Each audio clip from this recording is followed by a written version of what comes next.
Welcome to Under the Microscope. I am your host, Jenny Germano. Thank you for joining me today.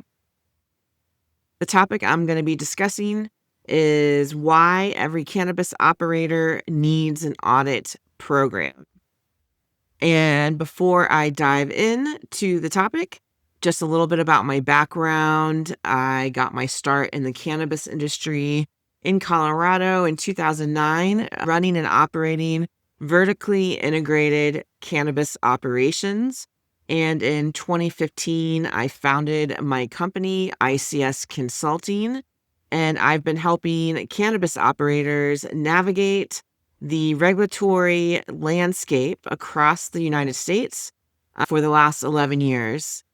So thanks everyone for tuning in again this week. I always like to give a shout out and thank all my listeners, everyone that tunes in every week, or maybe this is your first time listening.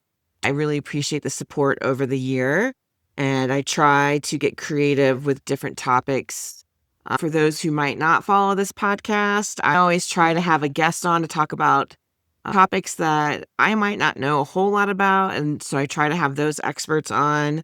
I like to do my own individual solo episodes to talk about areas where I'm an expert, like compliance, and today I'll be talking about compliance audits. And then I like to feature cannabis operators. I like to highlight operators that most people might not know about, or they're not maybe a big, large MSO brand. I think it's really important to highlight operators that are going through all these challenges and running their businesses in the cannabis industry across the United States. And that's really always my favorite episode, honestly, is I really enjoy talking with operators and hearing what they're up to. I'm going to go ahead and dive in here. Compliance audits as an important topic today because I think every operator should be doing a compliance audit. And maybe people who are listening today have never had a compliance audit. They never have performed an internal audit. Maybe it's something that you're thinking about. Maybe it's something that you're already doing, and maybe you can get some tips from listening today. Compliance audits are completely different than an inspection, and there's all types of audits, and for many different reasons. So I'm just going to keep it pretty basic, and I'm going to start with what is a compliance audit.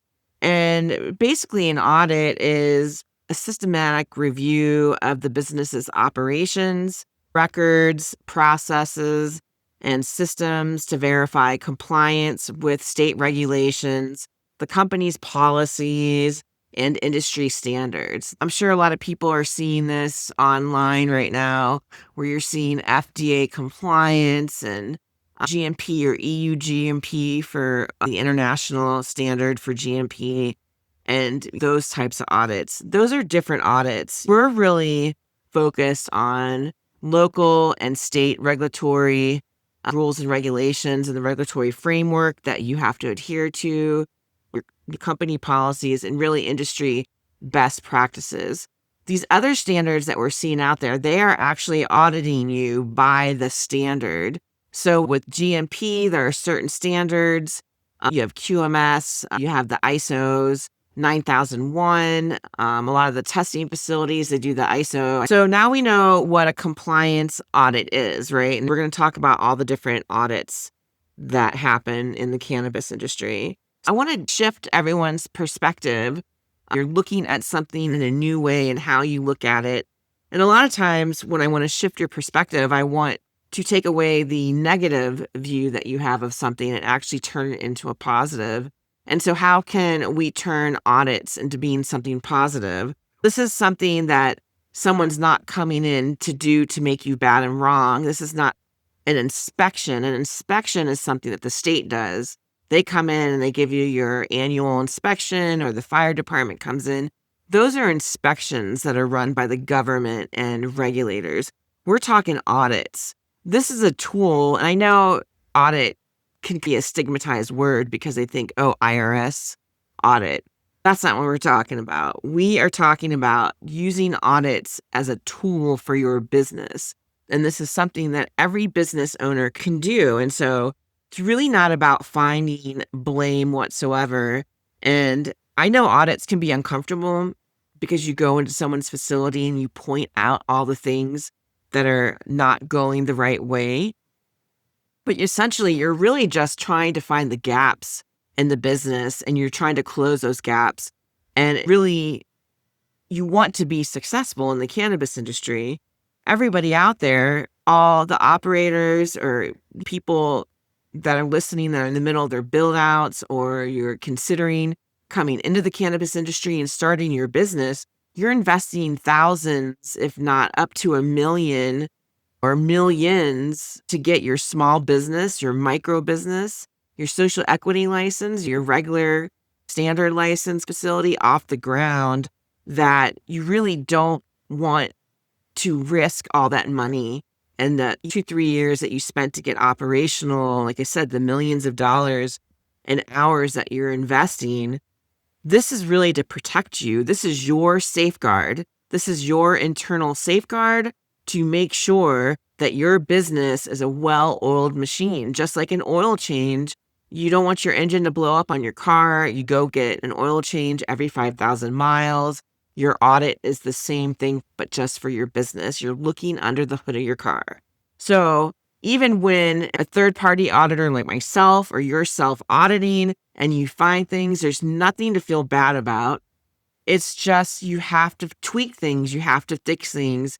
There's just so much to stay on top of compliance. This is such an important tool because things change all the time. Things fall through the cracks. Employees get overwhelmed. Owners get overwhelmed. There's 1,000 things coming at you at all times. You're putting out a lot of fires.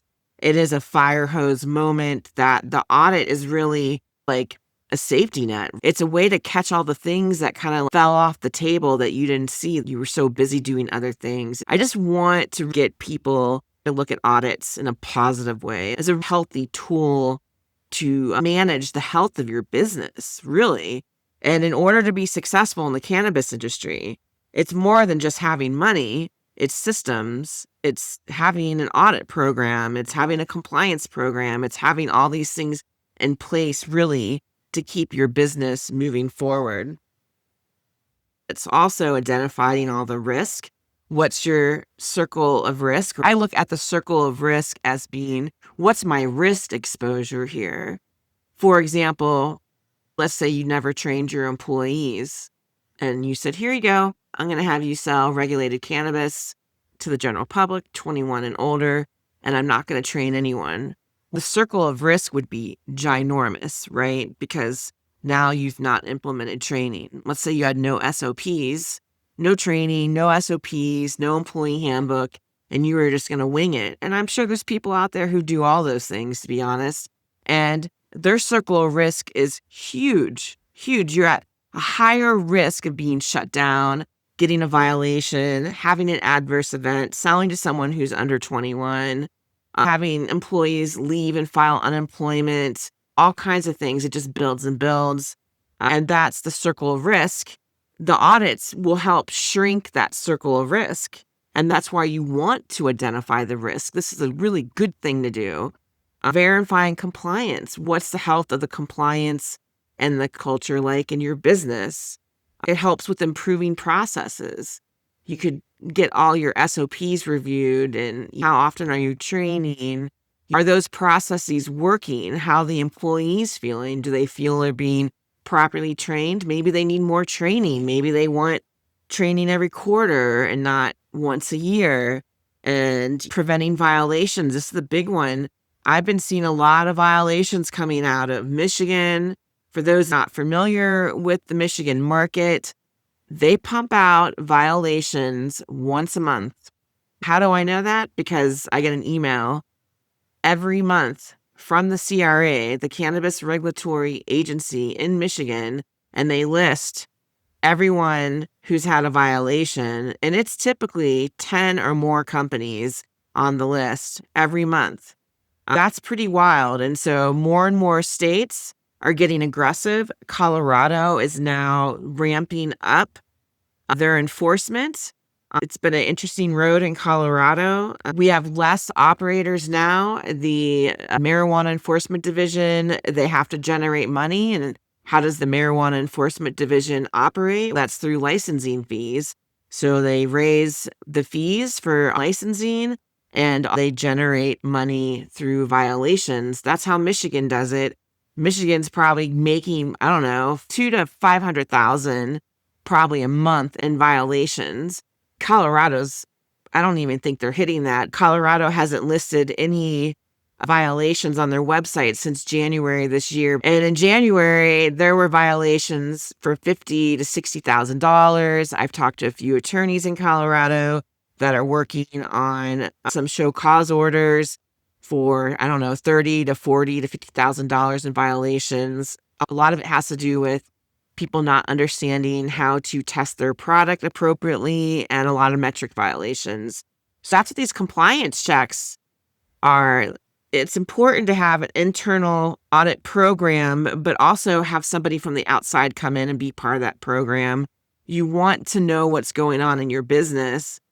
If it costs you $5,000 a year for those audits, let's say for $5,000 a year, you get 2 in-depth compliance audits a year. That's $5,000 versus paying $30,000, $15,000, $20,000 in cannabis violations.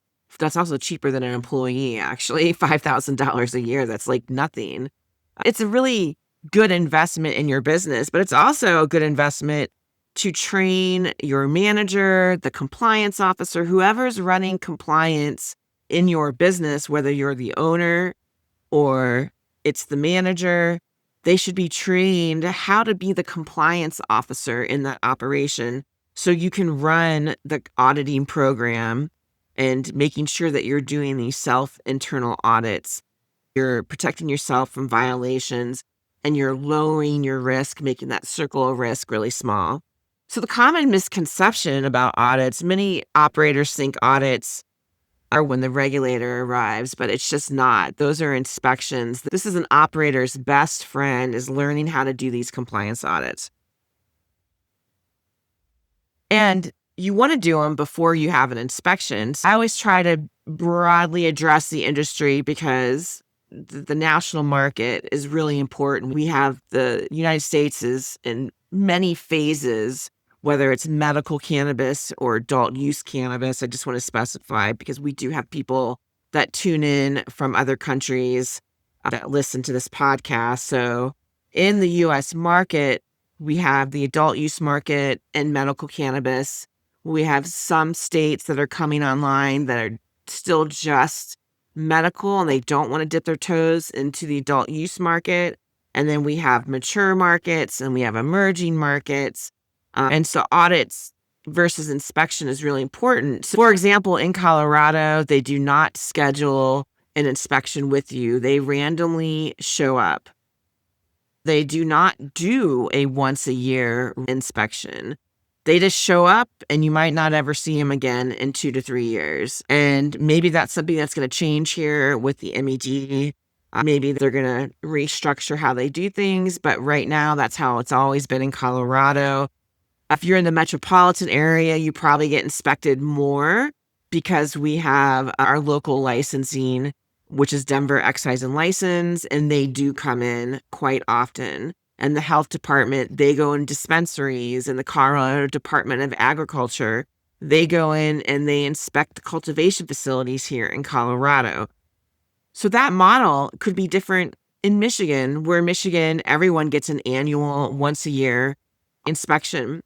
And at one time, Michigan would schedule those inspections and let you know when they were coming. I think it was maybe 2025, the CRA announced that they were no longer going to let you know when they were coming and that they wanted the element of surprise, i.e., you can't fix all the stuff wrong with your business before the regulators come out. Therefore, they can catch you off guard and catch you in violations. Also, I believe in Missouri, they no longer schedule them. I think originally they scheduled them when you're getting your commencement inspection and trying to get operational. I think each operator is assigned a compliance officer. Each state calls it different. Maybe it's agent or your regulator or your compliance officer that is scheduled to your area, maybe your facility. I know in Missouri, they're pretty lucky. They've got a good regulatory agency there. They do a really good job. If they see something, they'll actually reach out to that operator to have a conversation. In Colorado, they don't really do that. You just all of a sudden you have the violation and that's it. So every state is different. That's really my point, is we're in different phases. It's not all the same. We're very siloed in our market because it's up to each state. We're illegal on the federal level. And that's why I was talking about some of those audits earlier, like the GMP and anything regarding FDA and food safety. Those are all federal standards, OSHA federal standards. And those are completely different types of audits of a business. I want to talk about why audits matter. I read a lot of these incident reports from other states. It's really interesting to see how everyone does everything different. But most of the time, if you didn't get your license revoked, they'll have the fine and then they'll have a corrective action for you. They don't create your corrective action plan, but they might say, oh, you need to create these 4 SOPs. For example, let's just say you got in trouble for underage sales at your dispensary. You would have the violation. I've seen people where they get put on probationary period. I've seen some states where they're not allowed to do sales for 1 month as punishment. And then in that 1 month, they have to take a responsible vendor training. They have to update or amend and fix their SOPs regarding checking IDs. And so all that will be in the summary report that the regulators put together, like that you're going to have to sign. Once you accept the violation and the fine, then you'll be dished out what you have to get completed. So I've seen a lot of different things in different states.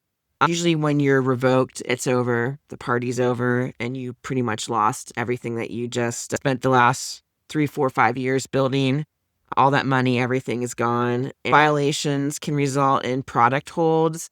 We're seeing a lot of recalls across the country. I believe I did an episode on recalls, I think last year. But product holds, there's a lot of things that people can get in trouble for. I just saw recently one came out in Colorado. It was significantly large, came out today. It was like 6, 7 pages of dispensaries that were affected by this recall. It was a lot of stores. And it was a cartridge that used a not approved ingredient. They didn't tell us what the ingredient was with the recall notice that went out by the regulators. So I'm not sure what the banned substance that was used in these vape carts, but it was banned. It was not on the FDA approved list. Some states, you might have to follow this FDA approved ingredients list. It just depends on your state. So when we get into the financial risk, a lot of things I just talked about, that sounds expensive. That probably costs people a lot of money. One, if products getting recalled, that affects dispensaries. We've heard about one of the largest recalls ever in the country was in Michigan. It actually put operators out of business. It put the testing facility out of business. There was lawsuits. There were licenses revoked. They took away the licenses of these testing facilities where all this mess happened. And it put small operators out of business because the burden of the cost to recall all that product and have to return it and return money was too much. So it can really affect people in the millions, in fact, the entire state and industry in the amount of millions and millions of dollars lost. We also have lost inventory. These failures can lead to operational disruptions, legal expenses, and increased insurance cost. So the operational risk, and once again, I'm talking about why audits matter. Audits often uncover process breakdowns, like I talked about earlier, training deficiencies. Find that people really aren't trained a lot. Maybe they're trained once a year. Maybe they just get trained when they're onboarded.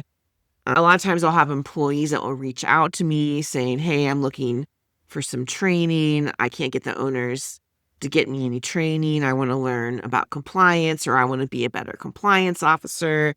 And thank goodness for that, because there's so much more content out in 2026 than there was when I started in 2009. There's just thousands and thousands of videos between Oaksterdam University and Greenflower Media. You can now get a degree in cannabis at colleges across the United States. It's really incredible the amount of educational content that's out there now for employees. Some other operational risk that audits often uncover is record keeping gaps. This is number one. I would say document management is probably the number one violation. It's probably tied with Metrc or inventory violations. People have a hard time managing their documents. What happens is they're haphazardly in 5 or 6 different places. They're not organized. That manager doesn't know where all the documents are. Maybe it's only the owners know where all the documents are. They didn't train their management team.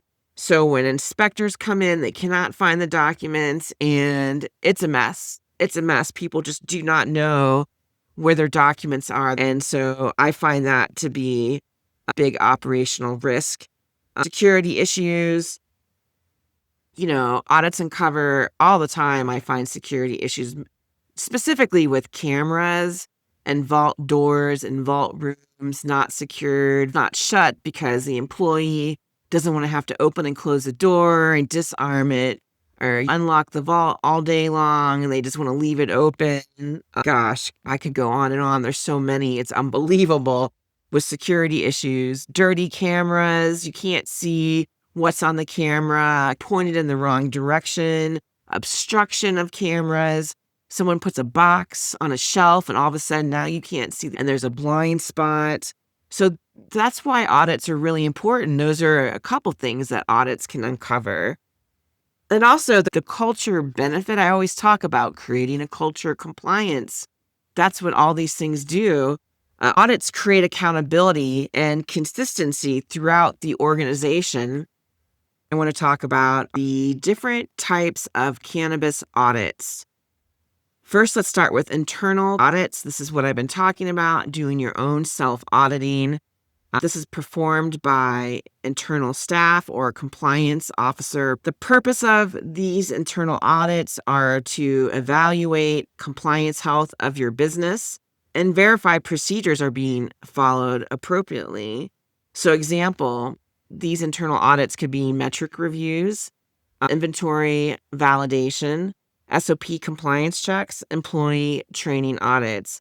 I would say with the inventory validation, you should be doing a physical inventory weekly. You also want to review your Metrc. This is an audit of your inventory tracking system, and you want to run all the reports, and you want to look at adjustments, you want to look at transfers, you want to look at sales. Are there any inventory holds on any products or recalls happening? That way you know you need to pull product off the shelf. Frequent monitoring, that keeps your finger on the pulse of compliance in your business.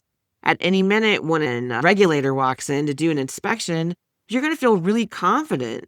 You're going to feel really confident and secure going, I just had an audit. I just did an internal audit yesterday. I feel pretty good. We might have a few minor tweaks or a couple tiny little things that specific regulator that they might want to see you do, but you're not going to be getting a $30,000 violation.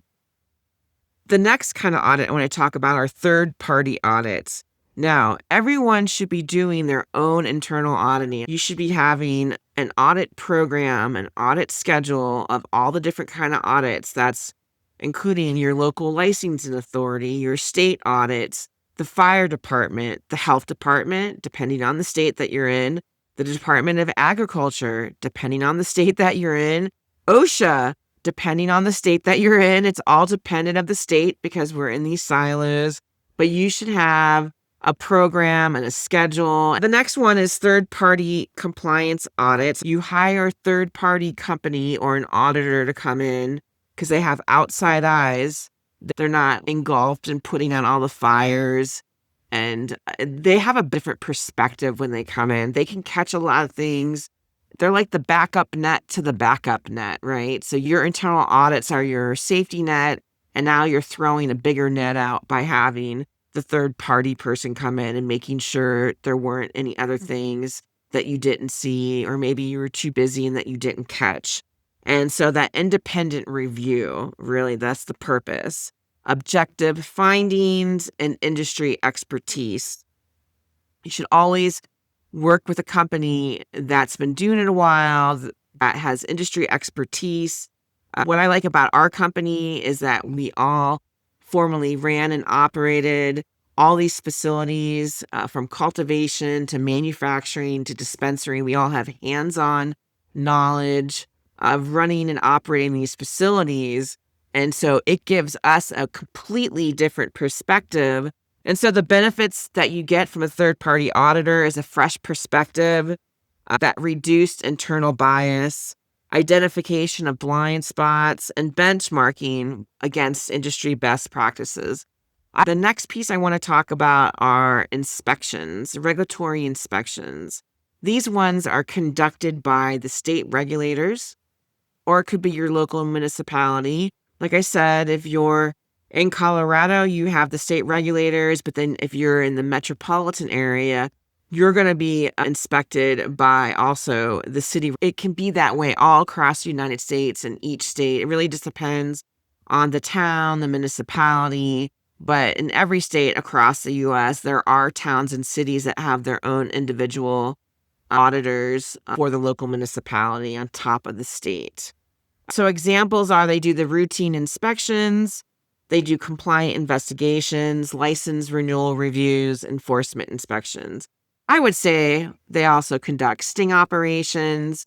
They also check things like Facebook and YouTube and your website and LinkedIn and wherever you're posting on social media. The regulators are looking at that to make sure, are you breaking advertising regulations? The next piece is the inventory audits. I know I talked a little bit about that. So I think it's one of the most critical audits out there, whether you're manufacturing, dispensary, consumption lounge, or cultivation facility, managing your plants and materials. It's really important to do these inventory audits. You're going to be reviewing your metric accuracy, physical inventory, your waste records, making sure you're wasting properly. Also, inventory audits, you want to look at your transfer records. I talked a little bit about that. And you want to always look at the adjustments. That's a big deal. That's where people try to cheat the system. Wasting and adjustments are the big area that I think the regulators look at because that's where theft occurs. So you want to check those areas. Common findings with these inventory audits is missing inventory, incorrect package adjustments, inaccurate waste documentation, improper reconciliations. And I also believe it's uncovered theft. I've uncovered a lot of theft through these metric inventory audits. The next type of audit I want to talk about is SOPs and operational audits. SOPs, anything regarding documents around your operational, that would audit all that information. You want to review whether employees are actually following them. You should, once a year, make sure they're completely been updated if you've changed your process. In some states, they call it a material change. I actually see this violation a lot in Michigan and in Colorado. A material change would be defined as something operationally changed in your business. It could be that maybe you were hand filling pre-rolls and now you bought a machine and you're automated. That's complete material change in your business. You got a new POS system. Now how things are integrated and how you do things in Metrc and how you do inventory control and do physical inventory, that's changed. That's a material change. You need to update your SOPs. Those are violations I see all the time. People update their processes all the time. They get new equipment. They change the way that they do things. They have new ingredients, their recipes change. Those are all material changes. And in some states, you actually have to submit a material change form. The next one is employee training audits. This is pretty simple. Are your employees trained? Did you check the attestation form? This is where I really nab people. They'll say, okay, I trained my staff. I'll say, great. In Colorado, or if I'm in Missouri, or I'm in Michigan, or if I'm in Massachusetts, I'll say, oh, okay, they require an attestation. Can I see your attestations for all your employee training, whatever that state is, whatever's mandatory in that state? And I look at it and they're completely outdated. They haven't been touched for a year and they've had 10 new employees since the form was filled out. They're not tracking it. Or when they got open, originally they got all those people on the form and they're tracking the training records, but now they've been open a year. The owner's been too busy and he hasn't been tracking who's getting training. They're not writing it down. They're not keeping it in the employee file. They're not tracking who's responsible vendor trained or the certificates or anything like that. Nothing's getting tracked. And so I think people get sloppy with tracking the training for staff. So you want to stay on top of that. You want to have a good system. You want to audit it and you want to look and make sure those training records are getting filled out because we have job specific training. People are not trained properly on Metrc. It's the number one reason why we have so many issues and so many violations in the cannabis industry is really all about a lack of training and people just getting into Metrc and not knowing what they're supposed to be doing and not doing things correctly. And so if you were tracking training and making sure that they're taking the online training through the Metrc portal and all these things and doing it quarterly, you have to manage that employees are getting trained. That closes the gap. Employees getting trained closes the gap. It makes the risk exposure smaller. That's why you want to do it. That's why it's important. When you haphazardly ignore these things, your risk grows and gets bigger and gets out of control, and you become more of a target for violations. You have to have a well-trained staff. It's very important. They're the gatekeepers of compliance. They're the ones that are going to protect the business. That's part of their job. It's not all on them, but they are a big chunk of protecting the business. You also have to do job-specific training. I feel like a lot of times employees really don't know what their job is, and they're not trained on their job description, their job roles. They're just thrown in there. All right, you're in a bud tend, boom. Here's our quick 1-hour bud tender training. I really think operators need to take the time to really invest in their employees and training them and making sure they're trained. We have no more excuses in the cannabis industry. It's not 2009 when I started. So for the people who think they have it bad now, you really don't. You really don't have it bad at all. Is the cannabis industry tough? Oh my gosh, it's tough. I watch clients battle the journey every day. I watch them battle it. But there's 10,000 more resources today in 2026 and data and information and people failing and people succeeding than there was in 2009. And so I really think everyone should be taking the bull by the horns. There's really no reason to make excuses anymore. Even if you don't have a lot of money, there's no reason to make excuses. There's plenty of content out there. You can watch YouTube videos. Shoot, you could watch my podcast, all 58 episodes, and get educated for free. I really think not training employees is one of the biggest excuses in the book. Security audits. This is really important. You want to work with a security company to come in, and you should just get an annual security checkup. So maybe it could be the monitoring company or the installer, the security company that you worked with that did your camera install. You also can use a third-party auditor like myself.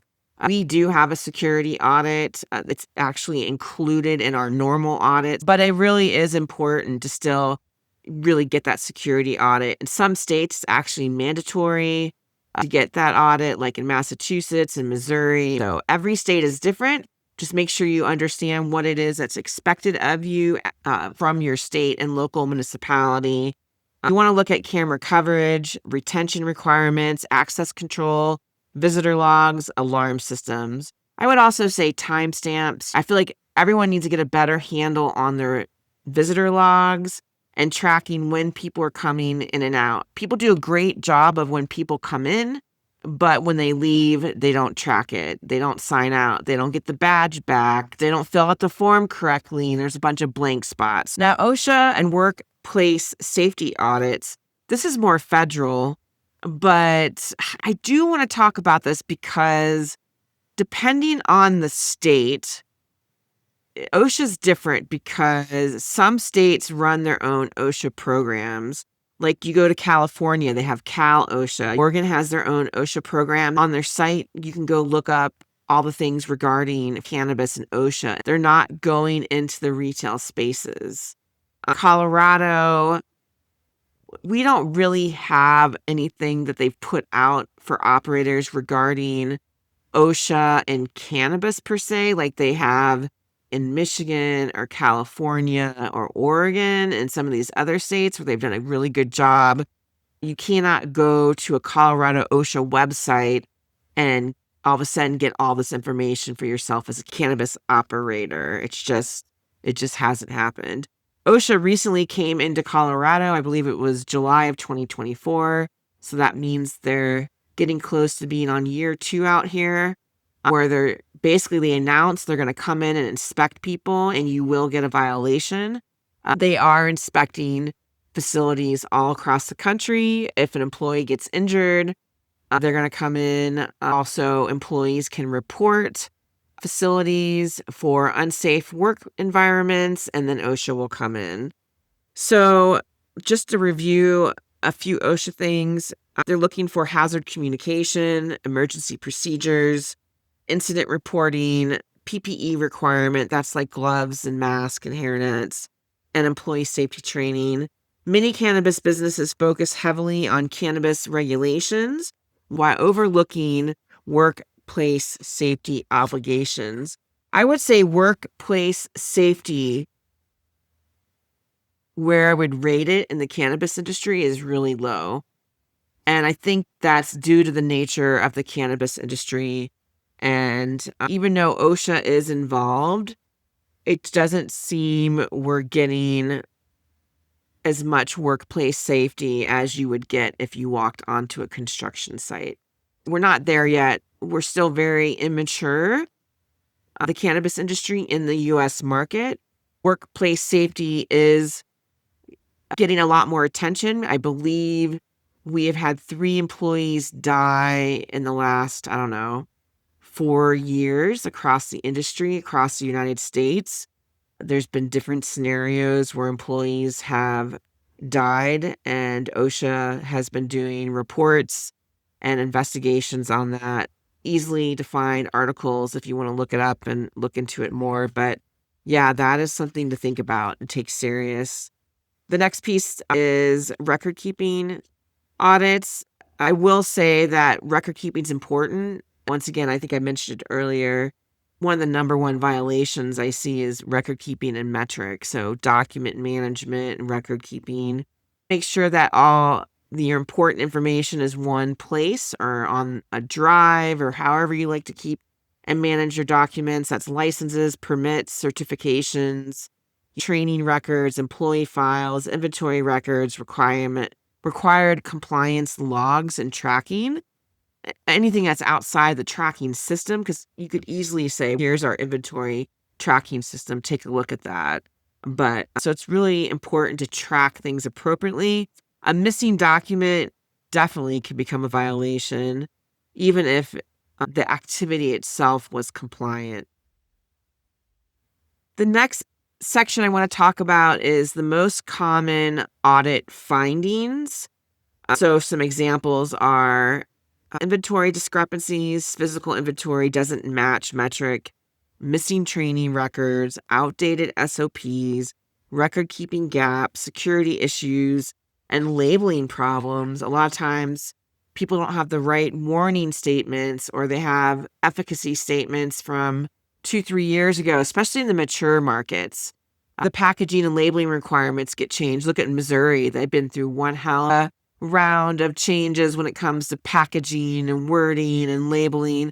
In Colorado, too, a lot of people might not remember. My gosh, we went through the ringer big time here. Manufacturers, they changed our packaging and universal symbols and all this craziness early on. So how often should audits occur? You might be thinking, gosh, Jenny, when should I do this? Daily. Inventory checks, opening and closing procedures daily. I think security checks, you should always walk the perimeter. I personally think physical inventory every day, but you might want to have your physical inventory weekly, depending on the size of your business. Training review, 100% once a month. Documentation review once a month. Quarterly, internal compliance audits, SOP reviews. Annually is full operational audit, third-party compliance audit, and a risk assessment. And then for the third-party compliance audit, I really think companies should do it twice a year. Every 6 months, they should have a third-party audit come in and just make sure everything is going good and there's not something that your compliance officer or your manager might have missed that third-party auditor can catch. So compliance, it's not an annual event. It's an everyday event. And I think I said this a long time ago, 11 years ago. We're no longer in the business of cultivating and manufacturing and selling cannabis. We're in the compliance business first before all those things. You're in the business of compliance. You guys own a compliance company. It's woven into everything. And for those who listen to me say that a lot, it's woven into every single decision that you make. When you go and you turn the lights on, there's a decision with compliance. When you're thinking about hiring somebody, you're factoring in compliance. When you're thinking about marketing or posting something on the internet, it's involving compliance. Every decision you make in your business, whether it's operation or not, if it's just marketing, you're just marketing for the business, it's tied to compliance, and that will affect your business as far as the state is concerned and the local municipality. It should be monitored continuously. So building an effective audit program, step one, I talked about it earlier, you have to create that audit schedule. Whether that's the compliance officer or the manager, or maybe you have general counsel, you want to create an audit schedule. What's going to be audited, what facility, what license, who's responsible, and when does the audit occur. You want to have checklists. You want to have standardized audits. You want to create consistency. So you want to have different checklists. Maybe you have your physical checklist, which you get from the POS system. Maybe you're using Metrc as your checklist for the cultivation facility, and you're going to use an RFID scanner and scan your crop. Manufacturing, you want to create a checklist when it comes to that. Your document findings, you want to be tracking the issues identified, the risk level. There's lots of different ways that you can have these document findings and figure out like where you're at engaging in your business. That's for your internal audits. The next thing is you want to implement corrective actions. CAPA, CAPA, all capital letters. It's an acronym. You're making a corrective action. Doing a CAPA is important. You're doing an investigation to figure out what went wrong with something, and you're going to find the root cause. And then you're going to take that root cause and then you're going to figure out how you're going to fix what happened during that investigation. And then you're going to make the corrective action. For example, somebody took a vertical ID in your dispensary and you're thinking, oh, we don't want to take vertical IDs because that's where they get nabbed, right? That's where they nab you in your dispensaries is vertical IDs, because the vertical IDs is somebody who's 20 and then they just turned 21. And that's what the cops use and the regulators use for sting operations. And you realize you made a big mistake and you got busted on a vertical ID at your dispensary. The investigation that you did, the root cause shows, okay, we took a vertical ID and they actually weren't 21 yet. So now you're going to make a corrective action and you're no longer going to take vertical IDs, and they have to be 21 and up. And you're going to update your SOP and so on. And that would be the CAPA. But you want to have a CAPA SOP, and you want to have these systems outlined so you know what to do when you need to make a corrective action. I feel like people stop at finding the issues, but then they don't fix them. That happens all the time when I come in and do audits. I say, here's the audit report, and then I come back 6 months later and they never fix it. They never fix it. I can tell you how to fix it. I can tell you I found an issue, but I can't fix it for you. You have to fix it. It's your business. You have to fix the problem. So that's really important. You want to implement those corrective actions. You want to verify them, and you want to track trends. You want to look for recurring issues that indicate larger processes failures. If you keep saying the same thing happening over and over again, you have to think to yourself, we're not doing this correctly. We have to fix our process. This isn't working the right way with the staff. They're just not grasping it, or we're making it too hard, or there's too many steps. So you have to get that figured out. Audits, they're a business strategy. They're your number one friend in the cannabis industry as an operator. It's an asset. It's a tool. It should be a positive experience in growing and learning and making your business better, not only for your customers, but for your staff, for your employees. It's going to help the health of the culture. You're showing respect to the business. You're showing respect to being a regulated cannabis operators. And in the eyes of the regulators, you're going to be looked at as, we're not worried about you, because every time we show up, you're prepared. You're not in reaction mode. And I would say doing all these things that I talked about today, it takes away the reactiveness of when the regulators come in and people are melting down and freaking out and losing their mind and being combative and mad that the regulators are there and checking on them. I always like to say, you have to take responsibility for being in the cannabis industry. If you made the choice to work in the cannabis industry, to own a business in the cannabis industry, you have to take the responsibility of that choice. It's a new market. We're a young market, even though, for example, it's been going on, I don't know, I have 17 years under my belt in Colorado. It's still considered, even though we're considered a mature market, but the bird's eye view is we're all still very immature in this cannabis industry. And we're going to see maybe hundreds of more reiterations in our future. We still have federal cannabis rescheduling and then descheduling. What are we going to look like after all that? We have rescheduling that could happen, and then that's going to shift and change the industry. And then just when we get adapted and getting a handle on what that means for all of us, then all of a sudden we could be descheduled.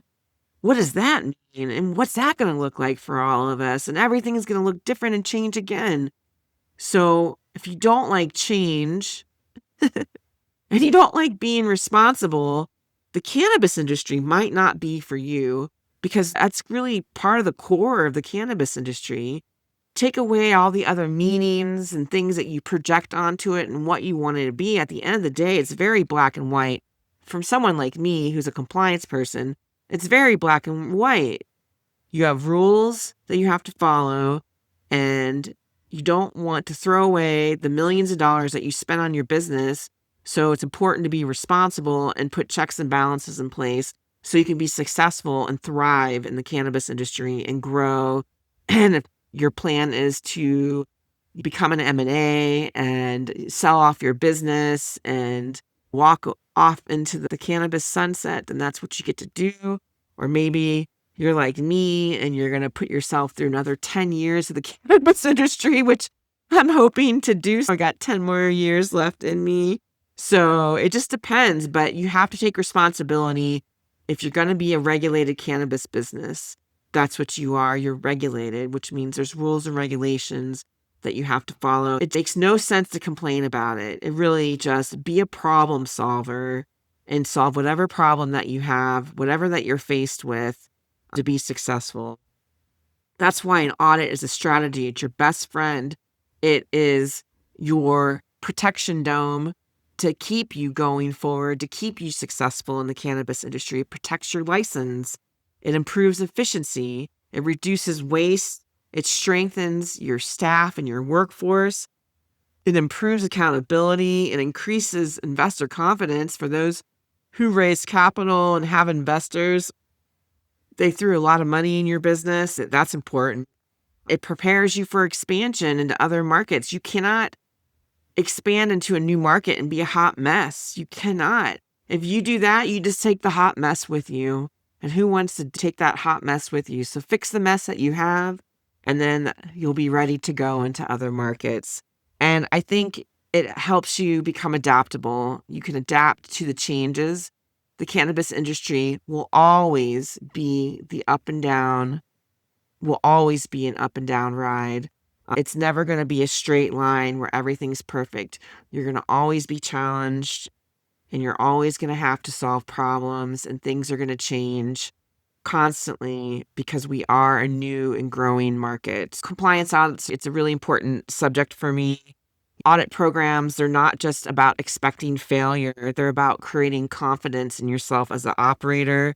Every audit is an opportunity to identify a problem before it becomes a violation, but it's an opportunity to grow as a business, to improve, to get better, to work out the small tweaks. The operators who consistently succeed in this industry aren't the ones who never make mistakes. They're the ones who find those mistakes before the regulators do. Everybody makes mistakes. There's not a perfect company. And if they're a well-oiled machine, they got there by working hard. They had systems in place. Sometimes it looks effortlessly, like everything is going great. But I'm telling you, everybody makes mistakes in the cannabis industry. It just depends on what camp you're in.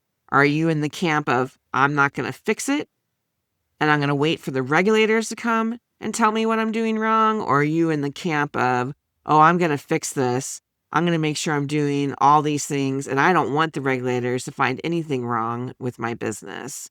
So it just depends. What camp do you want to be in? I love this subject. I love audits. I love compliance. It's really one of my favorite things about the cannabis industry. I appreciate everyone who's tuning in every week and listening to these episodes. For those who want to stream this podcast, it is available on Apple and Spotify, or you can listen to wherever you like to listen to your podcast streaming.